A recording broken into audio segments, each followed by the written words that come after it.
You know the drill. Smash like and subscribe for another 100 days. What is up, guys? My name is Soxer1 and welcome back to 900 days on the largest mod pack possible. A video series inspired by this man, Luke the Notable. If you're new here, I recommend to watch the previous 100 days. As I mentioned last episode, I started buying things. One of the comments were beautiful Squidward and handsome SpongeBob. So I definitely still need more ideas to put on back there. I also have some very important news. My Reddit video is coming. It's gonna be the next video or next. So you need to leave some memes there or some feedback, anything. If I like your meme, I will sign this Shrek pillow and send it to you. Or even better, Dogs for One merch, family friendly. Buy my merch. It's amazing. I suggest that you guys watch to the end because we do some insane stuff the second half.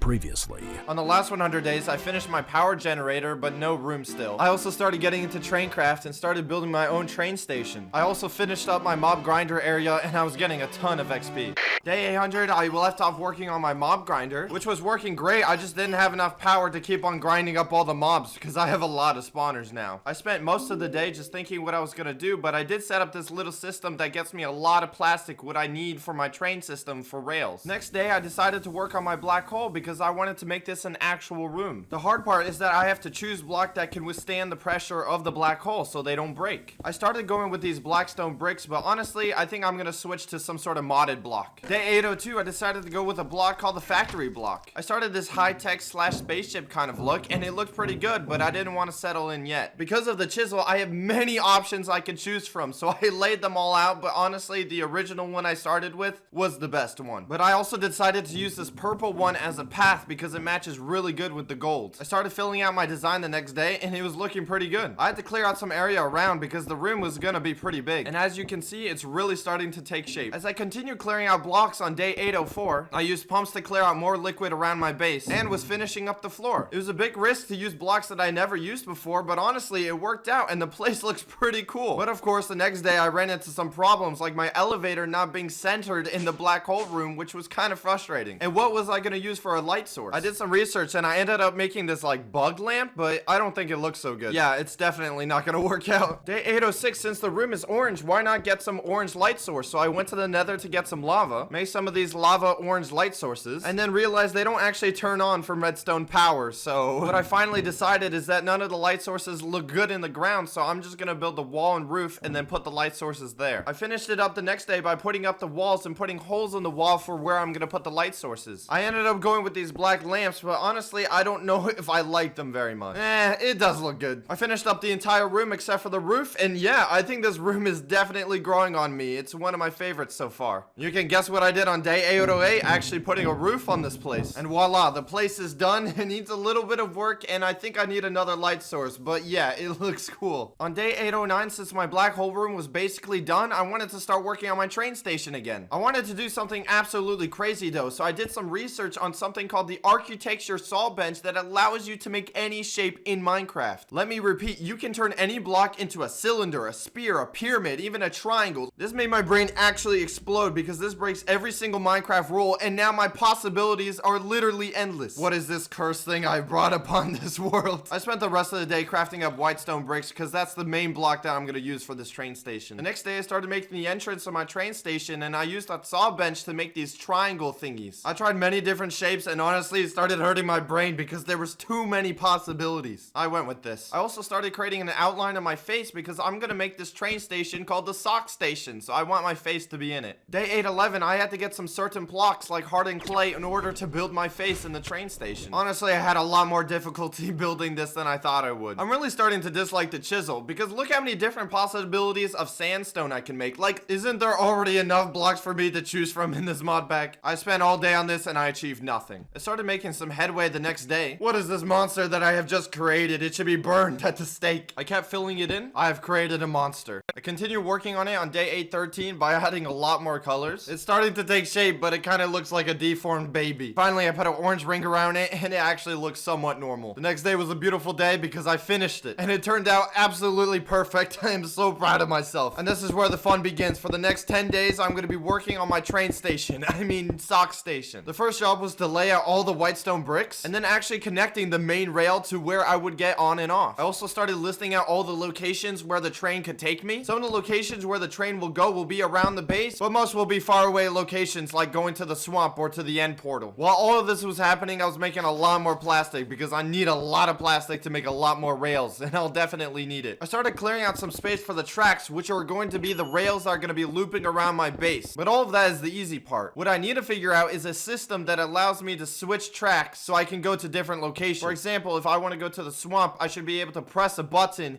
and it switched the track so I go to the swamp instead of somewhere else. To make it easy to understand, it's a train station, so I should be able to go anywhere I want. That being said, I just had to figure out all this dumb stuff that allows me to go left instead of right. What's really funny is that this crowbar is used to turn around blocks and it even works on my bed, so now it's like sideways. After a long time, I finally had some sort of track system kind of laid out where I would be able to choose where I wanted to go. For example, that track that goes inside the tunnel takes me all the way to the swamp, while the track that's going under my face will take me all the way to the end portal. Another hard part I have to figure out is a way for the train to automatically stop in the train station and then go when it's told. I finished placing in the main rails and I just had to power them all, and I chose to use windmills. I used windmills because they looked cool and it would look really nice after I decorate everything. I wanted to do one more thing before I took a break from the train station. It was to make one whole loop around my base so I could actually ride the train around. I had to do a little bit of clearing and then a little bit more building and then a lot more building because I had these tracks going all around my base. But eventually it was all complete. I had one big circle track going all around my base. Now for the moment of truth, will I be able to ride around? And we're off, which is a good sign, which meant all the rails are powered. No, I forgot to make this 3 blocks high. And now that it's 3 blocks high, I should be able to go zoom past this, and oh my goodness, we went so fast that we actually went off the rails. Day 825, I didn't want to work with trains anymore, but a funny thing that came in the Traincraft mod is this Zeppelin, or blimp, I think that's the same thing. Haha, look how funny I look. And now we are flying, very slowly, but very epically. I decided to go on a little adventure with it. I got pretty bored pretty fast, so I got out of it, but then I remembered I had no idea how to stop this thing. I just kept punching it, and eventually it fell. And since I was here, I decided to beat up this creeper spaceship thing because it drops a little realm stone. I also came across this really weird tunnel that had the weirdest looking slugs I've ever seen. They were really scary looking, but I had no idea what their purpose was. This actually gave me motivation to look at their wiki, Abyssocraft, to learn what they're all about. Turns out this mod is a pretty spooky wizarding mod that I might get into. Day 826, I learned that this mod is all about ritual, so I have to make some sacrificial table. And I started building some room for it right away. Boom, dirt. The final step was placing cobblestone in this formation and then yeeting the book, and voila! I realized soon the actual parts for the ritual would require a lot of mob drops from that certain mob, which I don't have. So I spent that night hunting down mobs. The problem is that this is such a large mod pack that finding the mob that I need to find is nearly impossible. I spent the next day looking. I even went underground and I got no luck, but instead I found an Advent of Ascension portal, which is actually amazing because I need these blocks in order to finish all the portals back at home. On day 828, I had to destroy this ritual area because turns out it's gonna start creating a new biome here and I didn't want that. It's all good, I just moved it to the edge of the castle. Oh, I also tried different colors for my elevators, but honestly, white still looked the best. For the next 5 days, I have to do something very crucial but very tedious. I have to make an actual storage room because my current storage system can't fit all the different modded items. I ended up using these wooden crates because they hold so much stuff and there's no chest open and close animation. The tedious part is actually allowing every single crate for input so items actually go in. And then I have to extract all the items from all the chests that were just sitting out of my walkway. But after that, it was easy because I just let all the items transfer into the new storage system. I also decided to extend my main crafting hallway because I wanted to be able to walk to the storage system. I really do enjoy building with this wand. And bam, it actually looked really good. I spent day 835 just clearing up all the old chests and even setting up some new Minecraft quarries. By the time I finished all that, all the blocks had finally moved into this mega storage system. The next day, it was kind of bugging me that my rail system wasn't working, so I just wanted to fix it real quick. I just had to give the track more room, that way my train wouldn't fall off the tracks. And for the moment of truth, oh, it is working! Everything seems fine, and yes, it successfully worked. Kind of. I still have to make some changes though, because when I go this fast on the train, it still falls off the track, which is kind of funny. For the next 5 days, I just wanted to start outlining how my real castle will look like. The hard part is choosing what kind of block I want because I have so many options. Just look how many options this chisel gives me. I ended up choosing different styles of stone brick. I started outlining the main towers because that's the most important part of the castle. I doubled and triple checked to make sure it was all symmetrical so they were all the same. Once that was done, I started building downward. That way I would actually be able to fill it in with blocks. I had to do this for all 4 corners. The hard part was done, but the gruesome part is actually filling it in with different sort of blocks. I can't use my magic wand here because I'm going for different sort of stone bricks. That way it has some sort of texture. I'm not even sure if I like this design, but it's so hard to tell when you only filled in so many blocks. I kept on filling it in, but after a while it's definitely coming together, and I think I made the right choice. And I was too lazy to continue, so I just put the blocks away for another time. Day 842, I really needed to go on an adventure, so I broke down the portal that I found recently so I could expand my dimension base back at home. But the fun part is that now I have to keep on exploring and eliminating mobs so I can get another realm stone. A realm stone is something that will allow me to go to a different dimension, which I really want to go to. I continued the next day, and I was getting no luck. I was kind of hoping for a blood moon at this point. I did travel a lot, and I found some pretty good loot, so I guess it wasn't all bad. I also found these grenade things again that I threw at this mafia bee because I thought it was pretty funny. And of course, I took out the mafia bee. We leave no prisoners here. On day 844, I ended up taking out this entire ritual scary stuff.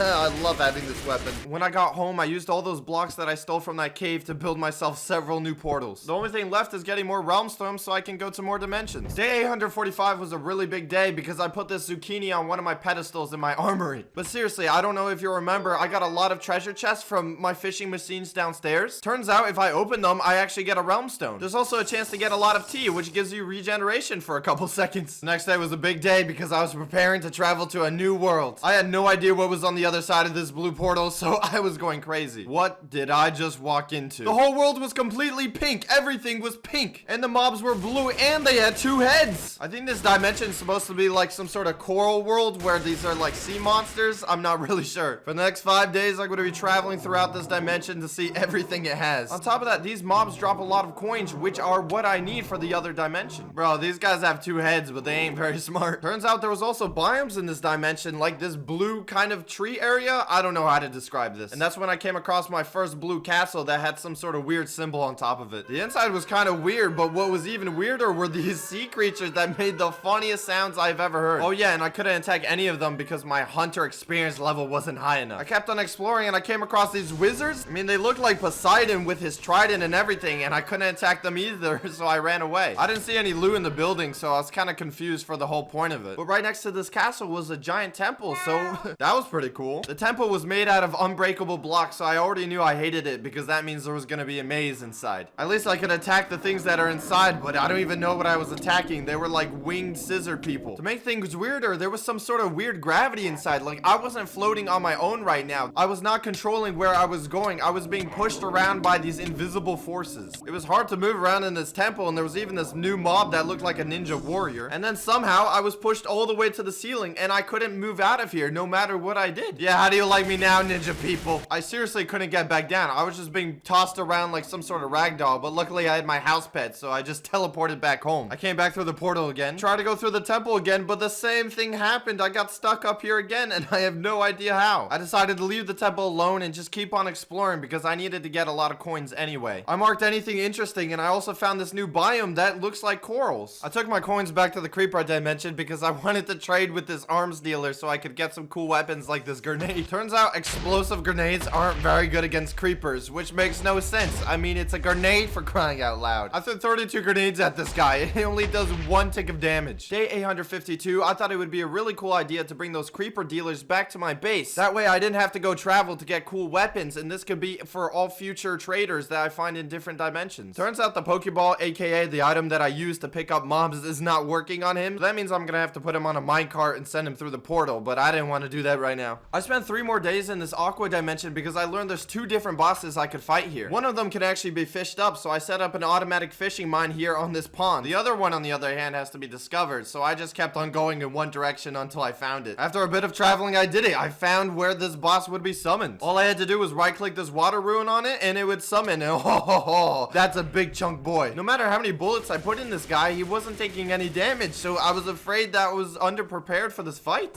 Turns out you have to kill his minions that drop these Hydra Stones, and you take those Hydra Stones and right-click him with it because that's what does the damage. After a lot more Hydra Stones, his armor was finally down, but then he had his second phase. Now I could get up and personal with this guy and attack him with my ultimate sword, but his regeneration was insane. I kept on attacking, and soon his health withered away, and I got some pretty cool stuff. After that intense fight, I was ready for another, but sadly it doesn't look like my fishing machine caught any bosses. Day 856, I took my coins to good use by trading them into silver coins, and then from silver coins to gold coins. The reason why I needed those gold coins is that now I can enter this gold dimension that I wasn't able to go previously. Inside, there's a dungeon keeper where I can trade 10 gold coins for an entrance to the dungeon, and that's exactly what I did. This place was crazy. There was these weird monsters attacking me with no arms. It was freaky. In order to progress in the maze, I had to kill these more thick boys that had a chance to drop like a gold piece. I'm not sure. But for some reason, this dimension really didn't like me, and it kept on crashing my game. I tried like 3 more times, but honestly, no luck. It crashed me 5 more times. For the next 7 days, I really wanted to work on this one project that I never got around to, and it was actually changing my trophy room so it's actually open. It felt way too small and concealed, but look how nice it would be to put our trophies on these arcane pedestals and it would all float and everything. The first step was to open the entire area and then extending it massively. That way I have a lot of area to move around in. Putting the floor was very important because I was gonna have lava all over it. I'm also gonna remove all this glass because I don't like the outline it comes with. And while that was happening, I was sucking up all the lava using the pumps because I needed to replace the floor. I also made sure that the new trophy room would go aligned with the new castle walls. And so the start of the outline began. This place will also match the rest of the main base much better as it will be a better blend. The reason I had to also replace the floor here is because you can actually see it from the farms down below, so I made sure it was sandstone. Since I was replacing the floors, now I can have a nice roof in my farm area and also lit it up so it looks much nicer. I always feel like I'm working on this farm area for some dumb reason, like the corners right now aren't even finished. Now all of that is taken care of. I can fill this place with lava. It wasn't gonna take as long because now I have these lava barrels so I can easily get lava. It took a long time, but it was definitely gonna be worth it. And boom, just like that, it was all filled in and now the area is much more open. The only thing left was putting on a roof. Making it all even on all 4 corners was kind of tricky, but I think I got it right. And the room was all done. It was just missing a lot of details and a floor, of course. The floor will not be glass though. Instead, I'm gonna craft these invisible blocks that are literally blocks that are invisible. But I'm gonna do that some other time. Day 864, I made a decision that I wanted to make an entire galaxy room. It would also be my launch site for going to different planets and everything. But how I imagine it is a room that is completely black. I'm talking about blocks that have 0 texture. And those blocks are called plastic blocks. And then I would dye them black. But in order to make plastic, I have to make this complex machine that I have no plans of explaining. I don't really like machinery, but I really like automation. And this was the only way on how to make plastic blocks. It took a whole 10 days figuring out what pipe goes where, what kind of pipes, what does this machine do. I literally wanted to blow my brains out at this point. I do have the 20 hours of me trying to figure this all out and getting it all working, but no one wants to see that. So instead, here's the final product. Look at it. It's literally a completely black block and it's beautiful. This will look amazing in a room that's only filled with stars and maps and galaxy and all that crazy stuff. Day 874, now that I can make plastic, I could actually start working on my star room and it was already looking amazing. This room is going to be completely black and the only thing you'll ever see are stars. It'll be my launch site for traveling to different worlds. Oh, and this thing too, an actual star portal. I transfer all my moon gear from my last mission, but this time I actually want to make a base on the moon. But before we could do that, on the next day, we got to get some serious weapon upgrades, am I right? I'm planning to make a minigun, and thank the Lord the machinery behind it is nowhere as confusing as plastic blocks. I spent day 876 just metal pressing some things together for the right materials. I ended up making this funny weapon called the magnetic hook, but I don't know what it does. I tried using it against mobs, but it didn't do anything. But no one cares about that because the next day we're crafting the minigun. I had to do some fancy stuff with a chemical laboratory, but it was all worth it because now I had a minigun, an actual minigun. There's no better test to test it out on Minecraft girlfriends.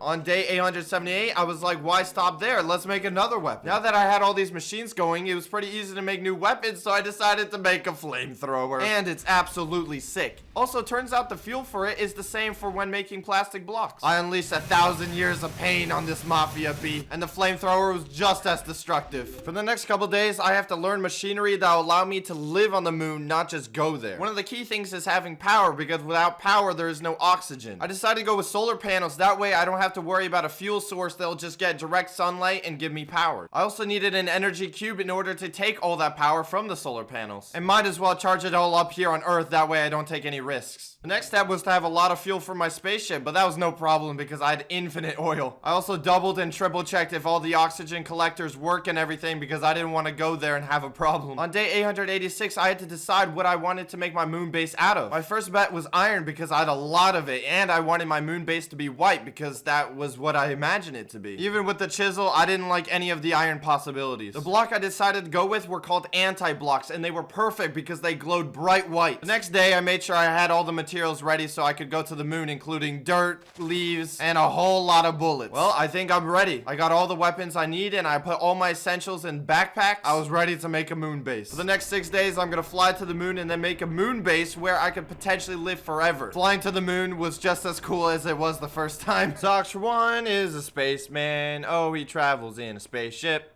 He will fly to the moon. I set up camp right away by placing down the solar panels and even the auto gardens from ore spawn. Needed down a lot of leaves for oxygen, and I set up the entire oxygen system, so technically I can already live here forever. Look how cool this is. This machine is spreading oxygen like a bubble, like a protection dome. And of course, I already started laying out my base of anti-blocks, and it looks better than I thought. Now that I had my base functioning, it was time to go exploring with my minigun. I was on a constant lookout for these little meteorites because I need them in order to make a tier 2 rocket so I could go to Mars. More importantly, I had a lot of minigun target practice. I had a lot of fun, maybe a little bit of too much fun. The main goal was to find these tunnels because at the end of these tunnels were bosses and I needed those so I could get more blueprints. The blueprints were very important because I also needed to make a tier 2 rocket so I could go to Mars. Also, I shredded this boss probably in 2 seconds with this minigun. I ended up getting a blueprint, which is amazing, and also some other cool loot. I decided to find another boss chamber and fight another boss for more loot, and of course, I shredded him within about 2 seconds. I got all the loot that I needed, and my base was still working when I came back, so I guess everything was a success. Well, that's gonna wrap it up for this 100 days, and if you watched till the end, you earned yourself 9 gold stars. The more and more I play this mod pack, the more I realize 1,000 days won't even be enough. Make sure to join my Reddit. I really want to hear your opinion on what to do on the next 100 days, which potentially could be the final, but I really want to keep playing. Anyway, see you guys next time.